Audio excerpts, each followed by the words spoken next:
Productores México presenta. Hola, porque los hijos no vienen con instructivo. Bienvenidos a este tu espacio.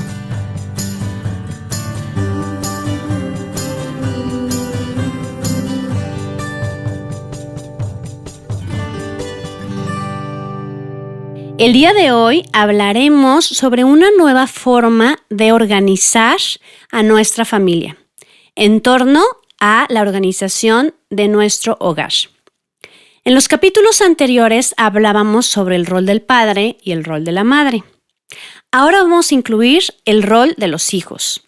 Es decir, cada una de las personas que vive en una casa, que son miembros de una familia, deberían de tener un rol. No solamente en el tema de la educación de los hijos, como el rol del padre y de la madre, sino de cómo se van a organizar entre todos para que funcione bien la familia. Si seguimos un poco en la línea de la parte psicológica, diríamos que el rol de los hijos es dejarse ayudar, obedecer, preguntar, pedir, pelear. Son las cosas que necesitan hacer para irse desarrollando de una mejor manera.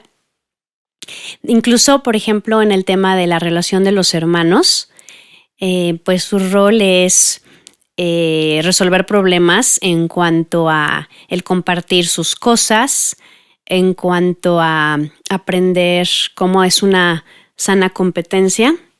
Es decir, bueno, en el mundo de pronto estamos acostumbrados a competir y es como toda una polémica, si es bueno o no es bueno. Creo que hay formas de poderlo hacer y esto es no queriendo como quitarle el lugar a una persona, ni haciéndolo menos, ni compitiendo en desventaja en función de los talentos, sino más bien es pues que cada persona se vaya dando cuenta de las capacidades que tiene, de sus talentos, de sus cualidades y que vaya saliendo adelante en una competencia consigo mismo y en un impulso con los hermanos, ¿no? De pronto hay muchos problemas entre los hijos porque se fomenta comentarios así como tu hermano sí lo hace o tu hermana sí lo hace y mira tú no. Entonces cuando hacemos eso, los papás lo que estamos haciendo es provocar enfrentamientos, provocar una competencia que los va separando, que va haciendo sentir menos a uno que a otro. Y bueno, y si así sucediera, pues los hijos tienen que aprender a resolver ese tipo de situaciones porque en la vida va a volver a suceder, ¿no? Es interesante cómo la manera en que nosotros nos desenvolvemos dentro de nuestra familia, después lo podemos reproducir en otro tipo de sistema. Y bueno, pensando, por ejemplo, en un empleo o en un salón de clases, pues finalmente estamos con otros iguales, con los que pues habrá cierto tipo de competencias. Y repito, cuando las cosas se hacen por quererle ganar al otro, por quererle hundir, por ser el mejor, pues así no funciona, ¿no? Sino más bien es que yo pueda ir haciendo las cosas por un reto conmigo mismo o por las aspiraciones que yo voy teniendo. Entonces, tampoco se trata de que en las casas, en la familia todo suceda perfecto, porque pues la vida no es perfecta, entonces los integrantes de la familia, en este caso los hijos, pues van a vivir como en un entorno donde todo estaba muy resuelto y cuando salgan a la vida, a la realidad, pues no van a poder resolver los problemas con sus iguales, ¿no? Con los hermanos aprendemos a compartir, aprendemos a relacionarnos con un igual. Y la otra vez daba yo una clase y les decía a mis alumnas, bueno, también con los hermanos aprendemos a tener pareja, ¿no? Porque fíjense, justamente es este tema, pareja, de parejos. Entonces, cuando en la relación de los hermanos uno siempre quiere ser el mejor, pues seguramente lo va a replicar en la relación de pareja queriendo ser el mejor. O cuando en la relación de hermanos uno de ellos siempre baja la cabeza y es sumiso y obedece y no levanta la voz, pues probablemente en la relación de pareja también. Entonces, si se dan cuenta, todo lo que va sucediendo en la familia tiene la función de podernos preparar para la vida, para allá afuera, donde pues no nos van a querer solamente porque somos el hijo o la madre o el hermano, ¿no? Sino tenemos que ganarnos las cosas. Entonces, bueno, esa fue como un poco de la parte psicológica. Ahora vamos a entrar al tema de la estructura, algo más práctico. Y esto es muy importante hacerlo por lo mismo que veíamos en los capítulos anteriores de que los padres no sean los que estén al servicio de los hijos. No sé si ya pudieron revisar en internet la tabla que les sugerí sobre las responsabilidades de los hijos de acuerdo a María Montessori. Si no lo han podido revisar, háganlo. Quienes ya lo hicieron, pues tal vez ya se dieron cuenta de que podían tener ustedes adolescentes con responsabilidades de niños de 2 años. Entonces es importante que vayamos viendo lo que nuestros hijos ya son capaces de hacer. Y miren, por ejemplo, en el tema de la distribución de la casa en cuanto a los cuartos, ¿no? A las habitaciones. Los niños desde pequeñitos, ¿qué puedo decir? Desde que usan pañal.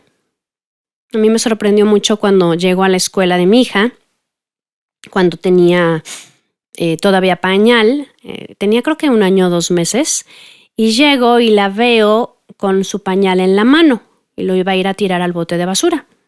Entonces me quedé observando porque nunca había yo pensado que pues mi hija podía hacer eso, ¿no? Entonces le digo a la directora, ¿y eso? Y me dice, Moni, pues es de ella, ¿no? Es su pipí, es su popó, ella tiene que hacerse cargo de eso. Y dije, ¡wow! O sea, realmente, qué analogía tan interesante de la vida. Cuando el niño se hace cargo de su pipí y de su popó y lo tira en el bote de basura, de alguna manera es estarle diciendo, hazte cargo de lo que tú haces, ¿no? Entonces, en esta misma línea, por ejemplo, cuando los niños tiran el agua, pues los niños tendrían que secar a sus posibilidades y ya después los adultos hacerlo, ¿no? Obviamente si se rompe el vaso, no, y se le va a decir al niño, mira, lo tendrás que limpiar tú, pero lo voy a hacer yo porque hay vidrios, ¿no? El regaño no es el que va a servir, sino la parte de formación. En el método de María Montessori eso se me hace maravilloso porque desde chiquitos los niños aprenden a poner su mantel, a poner los cubiertos, a meter la silla en el mesabanco, aprenden a lavar sus trastes. Y estoy hablando de niños de 2 años, de 2, 3 años. Se les van dando cada vez más responsabilidades. Y entonces cuando entramos a las escuelas personalizadas que tienen este sistema, es impresionante que no hay ruidos. O sea, los niños trabajan en silencio, los salones están ordenados, porque los niños tienen la capacidad de hacerlo. Solamente que digamos que es un poco complicado como llevar ese sistema en nuestras casas porque estamos como todos muy complicados en cuanto a hacer las cosas rápidas y en esas escuelas todo tiene un orden, todo tiene tiempos, todo tiene secuencias y todo tiene responsabilidad y control de sí mismo, ¿no? Entonces los niños son capaces de hacerlo. Nada más fíjense cómo nosotros de pronto nos ponemos la soga al cuello, ¿no? Por ejemplo, el tender la cama. Pues un niño de 3 años puede tender la cama. ¿Cómo lo va a hacer? Bueno, obviamente a sus posibilidades. ¿Y qué tiene de malo si la cama no quedó tan bien tendida? Pues no pasa nada. El asunto es cuando llegamos los adultos a decir, mira qué mal la tiendes, y yo la voy a tender. ¿Qué le estás diciendo al niño? Tú no sabes, tú no puedes, ¿no? Claro que si alguien de 15 años la atiende mal, pues ese es otro tema, ¿no? Entonces, a los hijos se les puede ir dando la responsabilidad de su habitación, de su cama, de su ropa, de arreglar lo que se van a poner al día siguiente, de vestirse, de incluso ya que son un poquito más grandes, pues también poderse servir aunque sea un cereal con leche, ¿no? y también que puedan aprender a servirle cereal con leche a sus hermanos o a sus padres, ¿no? Estas actividades se pueden ir estipulando en una hoja, donde dependiendo de la edad se va haciendo con dibujos o se va haciendo con palabras, pero queda asignado qué es lo que cada quien tiene que hacer. Fíjense que aquí podemos vincular esta actividad al domingo, ¿no? Al famoso domingo, al dinero que se les da. Eso también está muy padre cuando el domingo no nada más se da porque es domingo, o sea, como por qué hay que dar domingo, ¿no? No hay ninguna razón. Entonces se puede asociar a que si tú cumpliste con lo que te corresponde, entonces puedes tener esto para comprarte tú algo que quieras. Y así nos quitamos el que nosotros tenemos que estar comprando lo que nuestros hijos nos piden, ¿no? Digamos que se hace un cambio en la asignación del presupuesto, es decir, en lugar de que yo tenga en mi monedero o en mi cartera el dinero para comprarles lo que quieran ellos el fin de semana, entonces mejor eso lo paso a la partida de domingos que se tienen que ganar y que si ellos quieren comprarse unas calcomanías o se quieren comprar un moño, si quieren comprar algo que realmente no necesitan pero que es un deseo, pues que lo hagan con su dinero. Eso funciona bastante bien. También de pronto ellos pueden saber que hay otras áreas de la casa que necesitarían de su colaboración. Y entonces es padre cuando entre todos los elementos de la familia se ponen a limpiar la casa, sobre todo cuando papá y mamá lo hacen junto con los hijos, porque es una manera concreta de decir, aquí vivimos todos, ¿no? O sea, la responsabilidad de la casa no es de la mamá, es de todos. Y entonces se deja de tratar a la mamá como la encargada de limpiar y se van haciendo hábitos. Cuesta trabajo cuando están pequeñitos porque todavía se les olvida. Para eso se puede hacer un sistema de fichas donde todos los días el niño vea si hizo algo o no. Entonces, bueno, sí cuesta algo de trabajo, pero ya que son más grandecitos se va haciendo hábito. Y todo esto sirve para cuando llegan a la adolescencia, ¿no? Cuando llegan a la adolescencia con hábitos, obviamente el adolescente va a querer tronar los hábitos porque no va a querer seguir las normas. Pero la atención ya es menor, ¿no? Y finalmente, aunque quiera tronar los hábitos y no quiera hacerse cargo de las cosas y el cuarto empiece patas para arriba, pues entonces también tendrá que hacerse un intercambio entre lo que el hijo da contra lo que el hijo pide. Hablando del cuarto, en la adolescencia, ¿cómo les explico que hay terapias familiares que pueden ser unas 3 sesiones para hablar del cuarto, ¿no? Sobre todo porque el cuarto se vuelve todo un tema para las mamás, sobre todo para algunas. Entonces hay que comprender que la forma en que está el cuarto en la adolescencia también tiene que ver con una representación de cómo está el adolescente por dentro. Así, exactamente, negro, con las cortinas cerradas, volteado de cabeza, con pósters de música, con un letrero de nadie entra, peligro, calaveras, ¿no? O con cuartos llenos de pósters de artistas guapos y portarretratos de galanes y espejos, maquillajes. Bueno, dependiendo de la personalidad de los hijos, el cuarto se tiene que transformar, así como se transforma el cuerpo de la persona, la psicología de la persona, su mente, su corazón. Entonces, a veces va a estar desordenado, ¿no? Y tiene que haber una tolerancia de los padres para el desorden, ¿eh? O sea, hay que permitirlo, pero solamente el cuarto y se cierra la puerta. Hay algo que sirve y es decir, ok, entonces tú necesitas tener tu cuarto desordenado, ¿verdad? Ok, entonces tú te haces cargo de tu cuarto. Quiere decir que para tener el privilegio de que entre alguien a limpiar, si hay que una persona que ayuda en casa o si es mamá quien lo hace, que no debería de ser, pero bueno, para que tú tengas el privilegio de que alguien entre, pues necesitamos orden. Si tú decides tenerlo tirado, pues entonces, pues aquí está la escoba, el recogedor, el sacudidor y las sábanas y la ropa, pues ahí está la lavadora, ¿no? Entonces así no hay pleito, simplemente es como un paquete completo. Porque cuando el pleito es porque el cuarto tiene que estar como la mamá quiere o como el papá quiere, híjole, otra vez volvemos a esto de imponer, y a los adolescentes no les gusta la imposición porque justamente están en el descubrimiento de lo que ellos quieren, ¿no? Entonces hay otras maneras como de hacer las cosas. Para esto es muy importante que cuando se haga la organización del hogar, quede claro qué le va a tocar a cada quien y qué es lo que va a suceder si eso no se cumple. Pero que ya quede estipulado, porque luego los papás somos buenísimos para sacarnos las consecuencias de la manga, ¿no? Ese va a ser otro tema de cómo poner las consecuencias.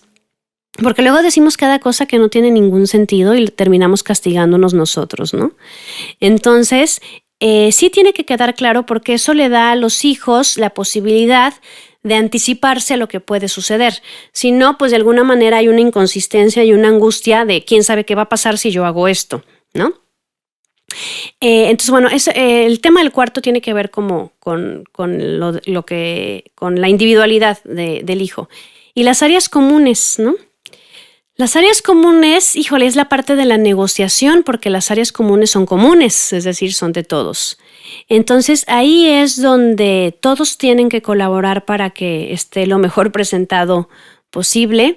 Incluso a veces puede haber desorden, pero tiene que llegar el momento de arreglar. También aquí fíjense cómo estoy hablando como de a veces, de tal vez, de en ocasiones, ¿no? A eso se le llama flexibilidad. O sea, no podemos tener una rigidez de que todo siempre tenga que estar perfecto o de que todo siempre sea un caos, porque las dos partes son una rigidez total, ¿no? Si no es, por ejemplo, si hubo una semana donde hubieron muchas actividades y no alcanzaron a tener como tan ordenado el cuarto, tan ordenadas las áreas comunes, bueno, pues va a llegar el viernes y entonces pues el viernes o el sábado en la mañana entre todos se arreglan para entonces poder seguir con las actividades del fin de semana, ¿no? Entonces aquí digamos que hay una tolerancia por parte de los padres a decir, ok, entiendo que están en exámenes o entiendo que todos llegamos tarde, está bien, pero tiene que haber un día donde se pueda arreglar, porque también de alguna manera como está la ambientación de donde vivimos, eso provoca tranquilidad o provoca un poco de, ¿cómo les diré? Como de agresión. O sea, estamos enojados porque no nos gusta estar en un lugar sucio, en un lugar todo desordenado, hay mucha incomodidad. Claro que después puede haber adaptación al desorden, ¿no? Más sí se ha estudiado que sí hay una relación entre nuestro entorno, cómo está nuestro entorno y cómo está nuestro interior, ¿no? En cuanto al orden o caos que tengamos en nuestra vida. Entonces, esto de la flexibilidad es muy importante cuando organizamos algo para que pueda haber la negociación, ¿no? Como decir, está bien. O sea, un hijo dice, es que ¿sabes qué? O sea, no, definitivamente no alcanzo a arreglar mi cuarto, lo tengo muy tirado, pero pues, o sea, mañana lo voy a hacer, ¿no? Y hay el compromiso. Los hijos van aprendiendo a cumplir lo que prometen cuando también sus padres les enseñan que cumplen lo que prometen, que eso es súper importante, porque vuelvo a lo mismo, se trata de una consistencia que van teniendo los hijos de saber qué es lo que puede suceder y entonces ellos también aprenden a cumplir. Pueden haber más actividades en la organización de la casa como de pronto que aprendan a preparar los alimentos, ¿no? Yo me acuerdo un paciente que tenía un señor que decía, mira Moni, cuando yo me fui a vivir solo tenía que saber hacer cosas básicas, ¿no? Y decía, saber lavar un baño, saber lavar mi ropa y hacerme de comer.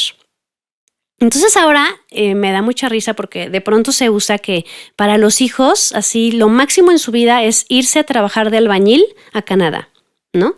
Y a mí lo que me cuentan es, no, Moni, es que no sabes, o sea, y entonces me tenía que esforzar y entonces dormí en una colchoneta y yo me tuve que hacer de comer y no me quedaba de otra más que, pues yo lavar mis cosas y eso fue padrísimo, ¿no? Entonces me da risa porque pues eso lo pueden hacer en México, ¿no? Y en su ciudad, aquí también hay construcciones. Digo, sé que el tema de la ganancia es diferente, pero ni siquiera me vienen a presumir la cantidad de dinero que ganaron, sino más bien me vienen a presumir lo que descubrieron de sus capacidades, ¿no? Entonces, pues sí, también les podemos enseñar a hacer de comer e irse turnando, ¿no? De que de pronto un sábado le toca hacer de comer para todos a alguien. No importa si son unas tortas, unos hot dogs, pero que sea algo, porque fíjense cómo al mismo tiempo estamos trabajando el que la persona aprenda a dar. aprenda a servir, porque es súper importante poder servir y poder dar. En otro tema hablaremos de esto, de la importancia, del equilibrio de dar, de recibir, de servir, para que les vaya bien a los hijos. Entonces, bueno, que hagan algo de comer. También, por ejemplo, si hubiera necesidad de pintar la casa, ¿no? Y no hay muchos recursos económicos, pues bueno, se pueden comprar la pintura y pintar entre todos. No pasa nada con que a los hijos se les enseñe eso, ¿no? También como parte de la organización de la casa está la parte lúdica, ¿no? La parte divertida, donde también he visto que funciona como el día familiar. De hecho, es interesante cuando lo hacemos cuando los hijos están chiquititos, ellos lo van pidiendo, ¿no? Como el día de los juegos de mesa o el día de la cena, todos en familia, o el día de salir al parque, el día de algo, ¿no? Los juegos de mesa ayudan bastante porque desarrollan otro tipo de habilidades. Y yo he visto con familias que ya hacen como que establecen ese día, y es padrísimo porque se organizan de forma que unos preparan las bebidas, otros preparan las botanas, otros deciden el juego de mesa, así como si fueran a invitar a alguien más a su casa, ¿no? Y entonces se hace bastante interesante, incluso así con niños chiquitos, de a ver, vamos a sacar unas papas y un refresco y vamos a jugar memoria. Se hace como una actividad muy, muy padre. Entonces, bueno, eso también tiene que ver con la organización de la casa. Entonces, si se dan cuenta, cuando los involucramos, cuando ellos logran ver lo que cuesta tener orden, y que ellos lo hacen, también es una gran satisfacción, ¿no? De, ay, qué bonito me quedó mi cuarto. Pues digamos que pueden tardar un poquito más en tirarlo porque ellos lo arreglaron, ¿no? Cuando todo está hecho para los hijos, cuando todo está dado, pues obviamente no lo van a valorar. Entonces, este tema de la organización de la casa tiene que ver con eso, con que ellos aprendan a valorar. Vuelvo a mencionar que muchas veces los regaños y los sermones que damos los padres, pues tienen que ver con nosotros, no tienen que ver con ellos, ¿no? Es que mira, eres un malagradecido, no sabes valorar. Híjole, pues es que yo ya le enseñé a valorar, yo le enseñé a agradecer. Entonces, si yo no le he enseñado, pues digamos que ese regaño o ese sermón, pues no nos sirve mucho, ¿no? Entonces, son formas en las que se baja la tensión, en las que entre todos se hacen cargo. Cuando solamente le corresponde a la mamá, pues también suele ser como muy, muy cansado. Y también para las mamás es importante, digamos que no centrar toda su vida en una casa y en unos hijos, porque les decía yo, luego la factura se cobra caro de decir, yo que di la vida, yo que dejé todo, yo que estoy aquí todo el día para que tú hagas esto. Eso es una factura que se cobra, ¿no? Entonces, si retomamos un poquito la parte nuevamente del agua de la fuente, pues cuando los papás también pueden descansar, cuando los papás también reciben agradecimientos, cuando los papás también se valoran a sí mismo, el agua que sale de ellos es más fresca, ¿no? Entonces, vamos cambiando la idea de que a los padres nos toca todo, que los hijos, por ejemplo, estén acostumbrados a decir, mamá, ¿no? ¿Y por qué la mamá tiene que ir? O sea, el hijo tiene que ir a buscar a la mamá, ¿no? O tráeme agua, pues ahí está el garrafón y te vas a servir, ¿no? Digo, hay que poner los vasos de plástico a su altura. Repito, en un preescolar Montessori, los vasitos son chiquitos, están a la altura de los niños y ellos se sirven agua del garrafón, ¿no? O sea, las maestras hacen lo que es peligroso, lo que los niños no podrían. Entonces, nosotros también tenemos que ir adecuando nuestra casa para que ellos vayan alcanzando las cosas y puedan hacerse cargo de sí mismo. Entonces, bueno, inténtenlo, ¿no? Cada familia puede acomodarse de manera diferente. Esto simplemente es una forma distinta, es algo que hemos aplicado con varias familias y que ha funcionado, que da un poco más de armonía a la casa. Al principio no, O sea, al principio se enojan. De hecho, cuando los pacientes saben que hubo una terapia familiar antes de estos cambios, ya saben que Moni está detrás y se enojan, ¿no? Pero ya después que se va haciendo un hábito, hasta lo agradecen porque luego me dicen, pues sí, no me gusta esto, pero como que mi mamá está más feliz, ¿no? Y mi papá está como más tranquilo, entonces creo que valió la pena. Y de eso se trata. Espero entonces que lo que les platiqué les pueda servir. Inténtenlo, experiméntenlo, busquen formas creativas, platíquenlo entre todos. Y bueno, que este instructivo no se quede solamente en lo que escucharon, sino practíquenlo para volvernos expertos haciéndolo cada uno de los días que vienen con subidas y bajadas, con malas caras y tal vez muy al final con un agradecimiento porque entre todos estamos construyendo algo. Hasta la próxima. Contenido supervisado por IFITAF. Esta fue una producción de Productores México, grabado en estudiosdegrabación.com.mx.